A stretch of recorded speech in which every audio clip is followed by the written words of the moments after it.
Welcome back to Simply Holistic. Dr. Tony here. We have been talking about estrogen and its role in GI issues. So this study plunges a little bit further. Most of us have dealt with acid reflux at some point.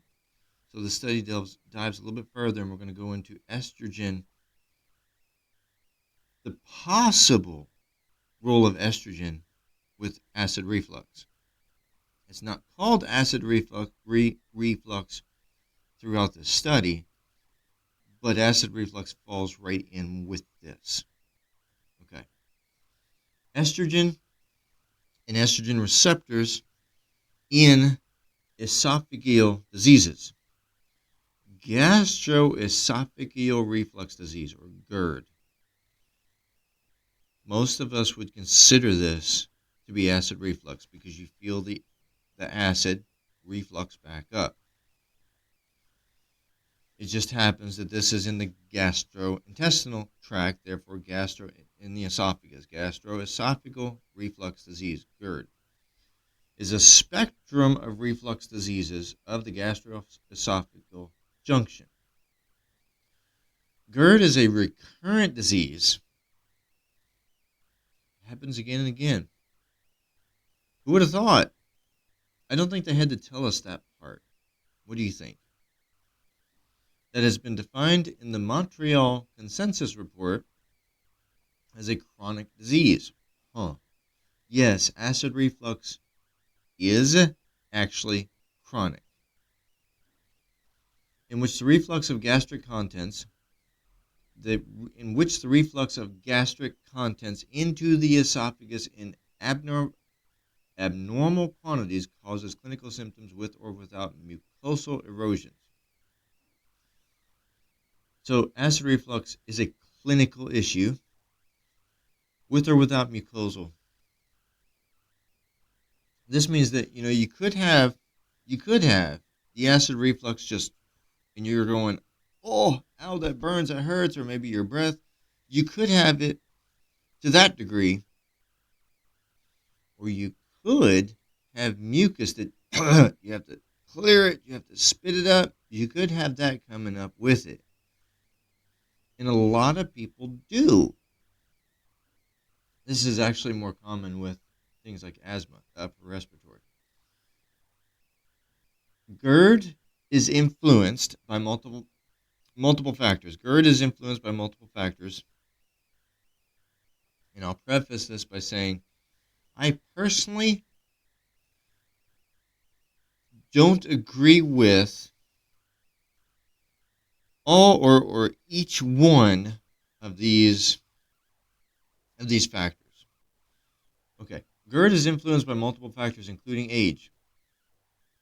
Okay, so while I will admit that certain age groups seem to have reflux more, I don't think it's because of the age. Therefore, it's not influenced by the age. I don't think it's because of the age, because if that was the case, every person in that age group would suddenly be fighting off acid reflux. Everyone. If it was actually to do with age. It's not age, it's lifestyle, it's stress, it's the job environment, it's a lot of different things, but they put age here. GERD is influenced by multiple factors including age, sex, not whether you're having it or not, but whether you're male or female, just to be clear, and obesity. Now, that factor I agree with, because there's a lot of other stuff that changes inside as you become more obese. Esophageal function, and in parentheses they put esophageal dysmotility. The peristalsis, the motion, the movement, the muscular movement of the esophagus that moves the food along, that moves into the small intestine, large intestine, etc. The esophageal function dysfunctions. That's what this is saying.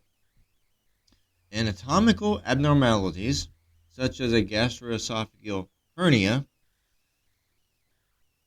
That is where your esophagus is going into your stomach. The esophagus going into the stomach, and then the stomach lining actually pushes back up into the esophagus. So this can happen. I've done a video recently on the uterine prolapse, where the uterus literally slides down through the vagina and can slide out. Well, here's the same principle, but with the esophagus and the stomach. So the esophagus is here, stomach here. Esophageal hernia, the stomach pushes back up. There's a valve there. There should be a properly working valve there. The stomach pushes back up. It's slipping out of its proper spot. Okay, moving on. They're not done with the, okay. They're not done with the factors yet, multiple factors. So anatomical abnormalities, such as gastroesophageal hernia, Helicobacter pylori infection, and environmental factors, including diet. So a bacterial infection can cause GERD, acid reflux, yep, and environmental factors, including diet. Absolutely.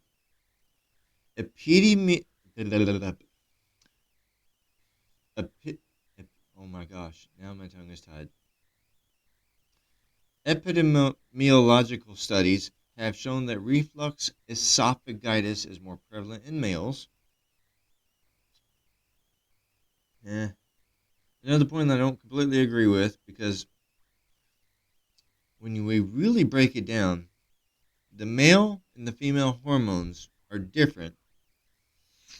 That's going to contribute to this. The male and female, okay, I don't mean this to be judgy or biased. Actually, let's put it that way. I don't mean this to be biased or nasty or anything like that, but it's shown that reflux esophagitis is more prevalent in males. Males and females, sometimes they eat similar, but a lot of times they eat very different than each other. Males eat one way, females eat another way. So more prevalent in males than females. See, I don't completely agree with that, because when we look at the diet's going to be different. When we look at the hormones are going to be different.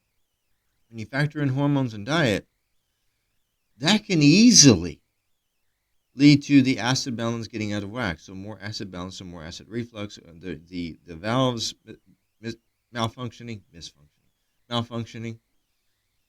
A lot of different stuff can happen. Just because it's a male doesn't mean by default, oh, you're more at risk for it. No. See, I disagree with that.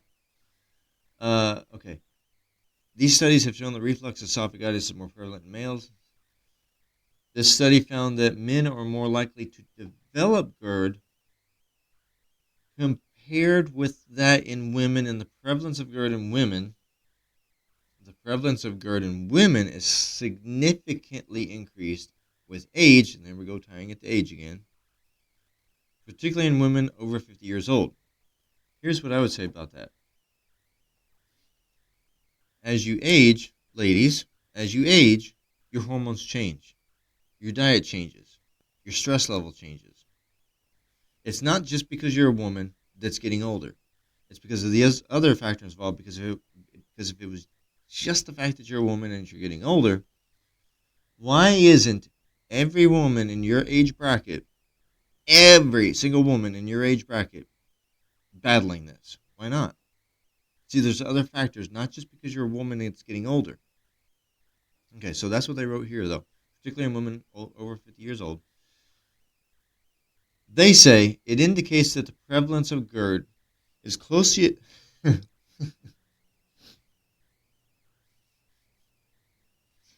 It indicates, according to them, the prevalence of GERD, acid reflux, is closely associated closely with sex differences in highlighting the potential involvement of estrogen. Okay, so that I won't argue with. And if they're gonna, yes, if they're gonna chalk that up to a sex difference, okay, that part I won't argue with because the estrogen level is definitely different, and it needs to be different. another another study showed that the severity and the prevalence of GERD appear to be closely related to the reproductive hormone status of women. Well, hold on, they were saying that it's more prevalent in males, but women over 50. And now they're saying it's closely related to the reproductive hormone status of women. Oh, okay, postmenopausal period. In the postmenopausal period, the prevalence of GERD rapidly increased, whereas it was lower compared with that in men in the reproductive period. So still they're saying men have it more. Okay. Which could be responsible for the increased prevalence of GERD in younger men compared with that in women, which reflects the level of the sex hormone estrogen. Okay. So they're saying that estrogen, because you have a higher amount of estrogen, you should have less GERD.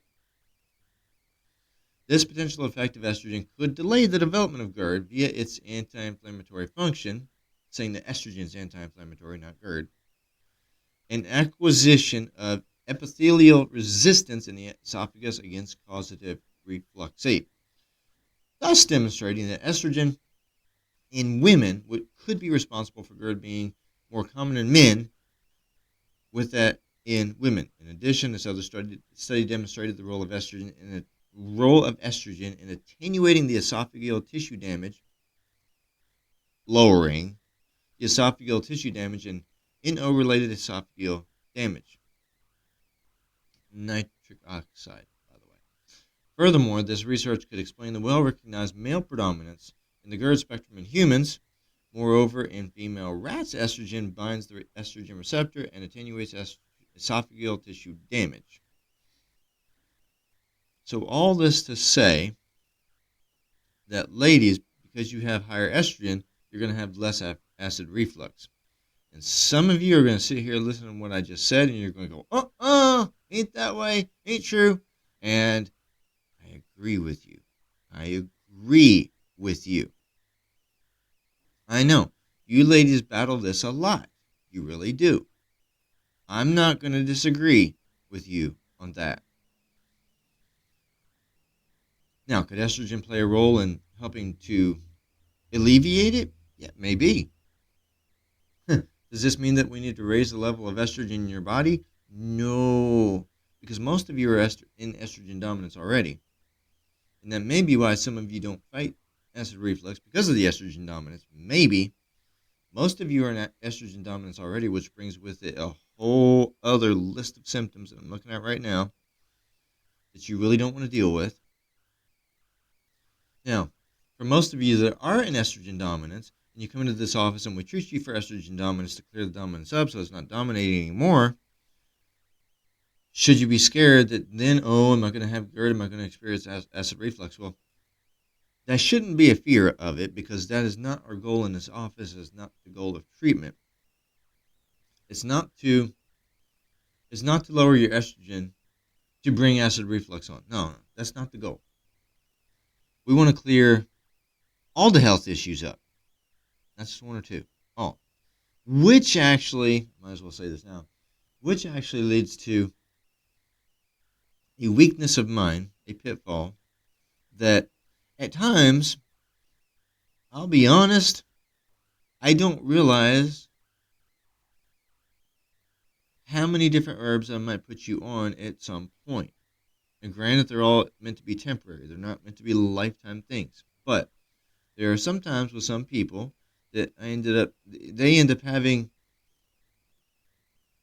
for example, say a dozen capsules that they're popping, which is not actually my purpose. I just haven't paused to realize because of the various health conditions that I'm simultaneously battling in that person, I haven't stopped to realize, how many capsules are they popping? So that is a weakness of mine, a pitfall that you should be aware of, because I'm battling the multiple conditions at once instead of focusing on, well, let's get this one taken care of. Let's get that one taken care of. Now, I'm not knocking them down like dominoes. I probably should, but I'm focusing on multiple at once to get them out of your way. So my purpose, my perspective, my approach is to throw all this stuff at your health conditions and start lowering all the stuff within your health conditions at once. That's my purpose, because I want you to have a rapid turnaround. I don't want you to say, okay, well, my energy's better, but the sleep not yet. Or the energy, or the sleep's better, but the energy not yet. Or this is better, but that not yet. I don't want a fault of mine. I'm not looking to hear that. I'm looking to hear, yes, sleep is better, energy is better, brain fog's lifted, this is better, that's better. And I'm going to take notes of all that. I'm going to say, yes, so we're making some positive changes. And you're going to say, yeah. That tends to be a result of me saying, okay, use this herb, this herb, this herb, all at once, because I'm knocking everything down at once. My purpose is with that, within, say, 60 to 90 days, we're looking at your list of herbs and we're going, okay, now I need to thin the stuff out, chop it down, get rid of what you don't need.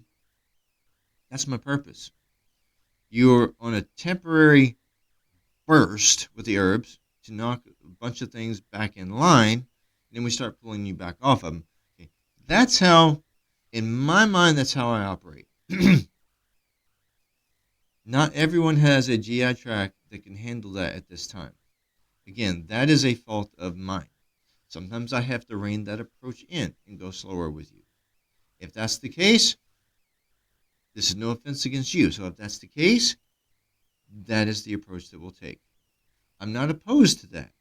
I just like to achieve the rapid results. If your GI tract dictates for us to go slower, so be it. We will follow that for your body because you are an individual. We will follow that for your body. Okay.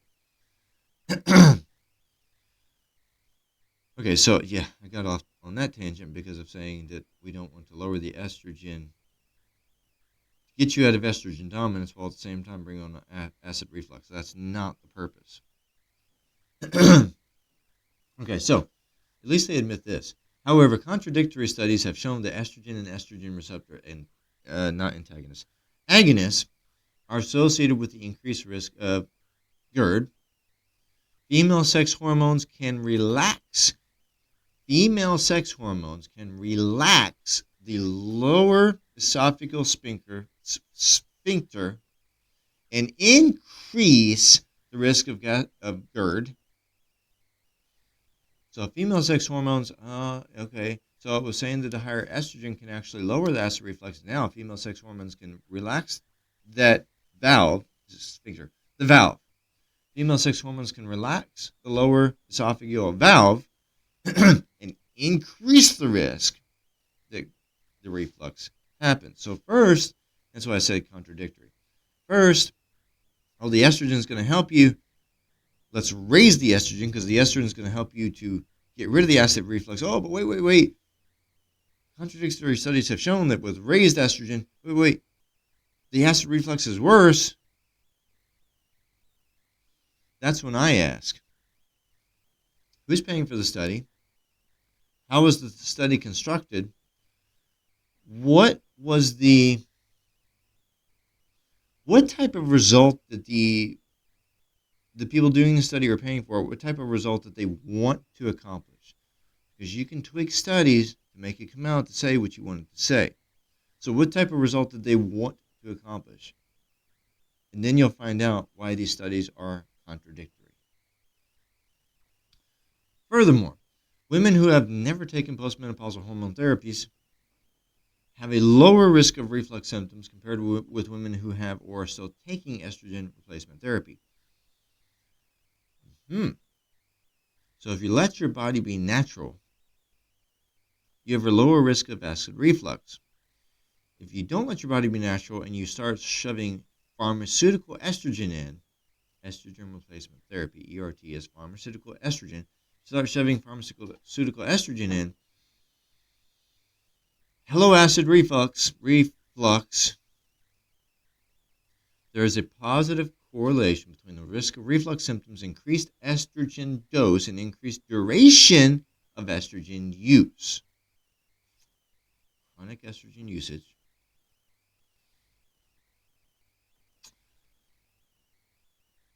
Therefore, it's important to understand the role of estrogen and estrogen receptors in the pathogenesis of GERD. I agree. So, in this office, in this clinic, when we treat people, the goal is to use natural herbs.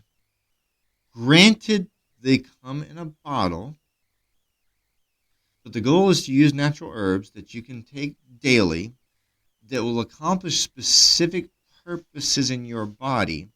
Use natural herbs to target purposes, hormones in your body, to rein them in, to rein your body in, so that your body knows what it needs to do. It knows what it needs to do. It just needs a little assistance in getting to that point.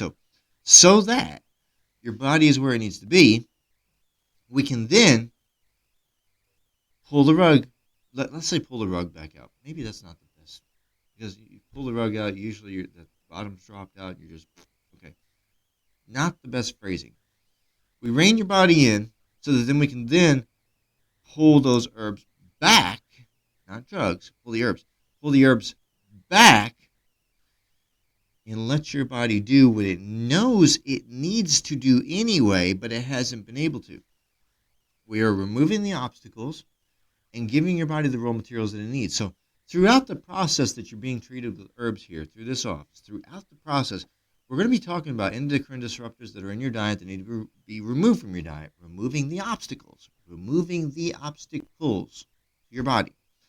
We're going to be talking about removing those obstacles from your diet and then bringing in things that your body needs to give it the raw materials that it needs to build. Now, once your tissues have rebuilt, in a healthy manner, for example, that skeleton with the nervous system, once your skeleton has been rebuilt in a healthy manner, your body's going to be able to do a lot more than it could do before. Because the skeleton's healthy, it has more raw material to draw from, your body can do more. Now, granted, you stop the treatment and you go back to your old ways of eating, your old lifestyle, you're probably going to be coming back to me for treatment again. And we're going to reverse the whole process again. Probably. But through the education that you are by default getting through treatment in this office, we are building your body healthy, rebuilding your body healthy. It's going to have what it needs. Then the idea is I'm working myself out of a job, because then we're going to be pulling you back from the herbs and watching your body go, oh, it's moving along like a well-oiled machine, because it's ticking along, doing what it needs to do. You're feeling great. No more capsule popping. No more tincture dropping. Your body is able to do what it needs to do. Okay? That is actually the goal here. So,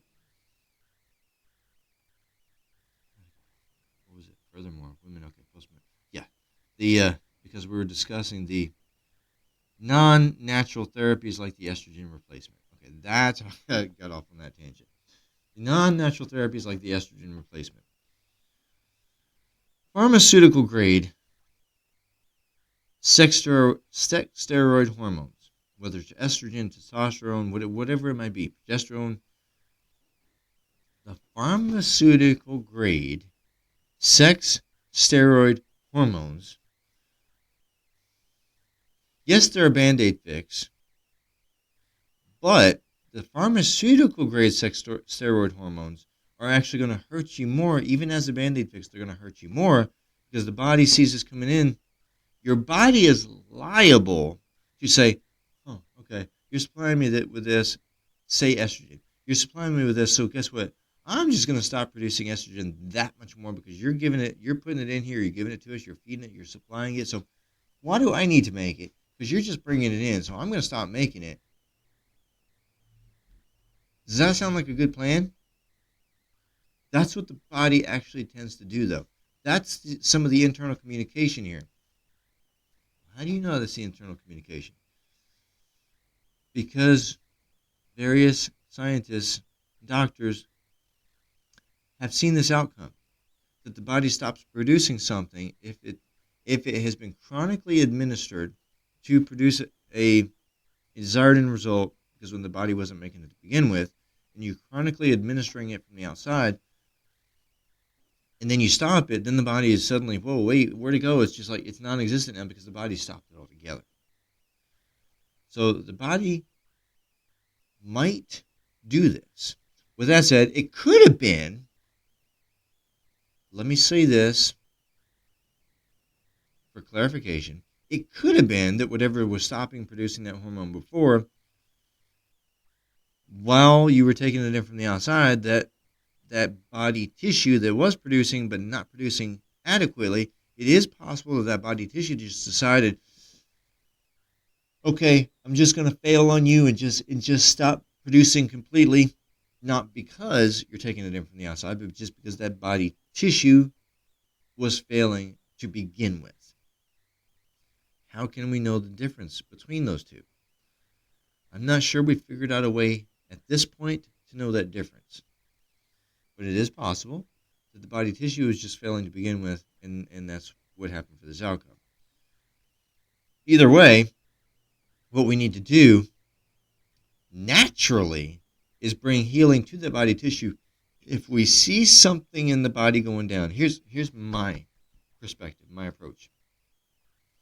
When I see something in the body going down, I might use a Band-Aid fix of saying, okay, here, take this estrogen dropper. I might do that, but it came from herbs, not pharmaceutically. It came from herbs. I might do that, depending on the level of the estrogen and what's going on with the symptoms of your body.